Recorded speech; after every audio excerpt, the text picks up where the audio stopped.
Have you ever looked at the person sleeping beside you and felt like you didn't really know them?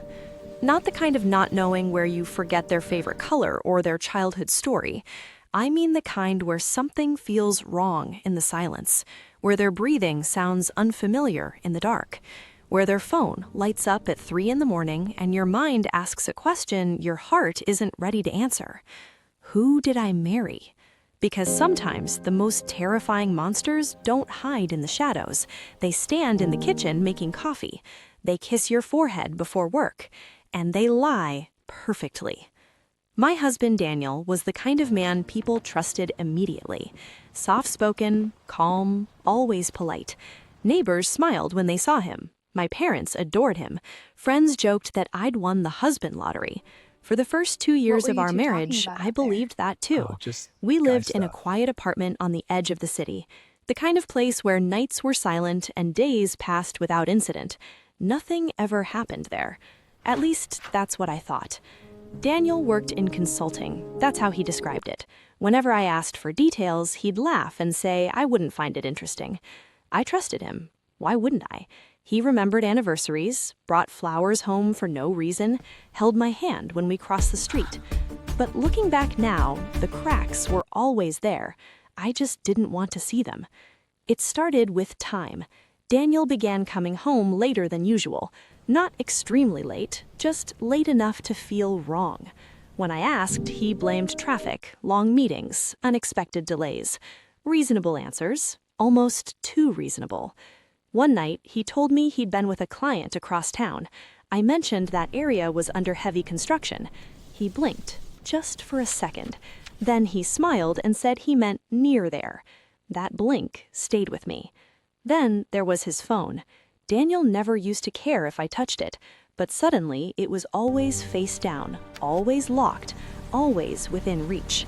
One night, while brushing my teeth, I heard it vibrate. Once, twice. Then silence. When I asked who it was, he said it was spam. Spam that only texts at 2:47 in the morning. I started noticing other things.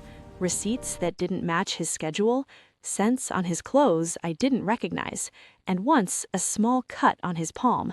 He said he slipped at work, but he works behind a desk. I told myself I was overthinking. I wanted to believe him. Until the night I followed him. It was raining. Daniel said he had another late meeting. I kissed him goodbye and waited 10 minutes.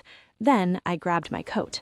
I followed his car through streets I'd never seen before, farther from the city, farther from anything familiar. He parked outside a run-down building. No sign, no lights. Definitely not an office. I watched him go inside. My hands shook as I followed. The hallway smelled damp, like mold and something older. Something hidden. I heard voices ahead, Daniel's voice and a woman's. They were laughing, comfortable, familiar. I peeked through a cracked door. What I saw wasn't We need to unfair. talk about this now. It was worse. It's important. Documents were spread across a table, multiple identification cards, different names, different faces. Daniel wasn't cheating. He was pretending to be someone else. The woman handed him a folder and said they'd need to move soon, that this identity wouldn't last long. Move. My heart pounded so loudly I thought they'd hear it. I stepped back slowly and my foot pressed down on a loose floorboard. It creaked. The laughter stopped. The door opened. Daniel's face drained of color when she saw me. For the first time since I met him, he didn't smile.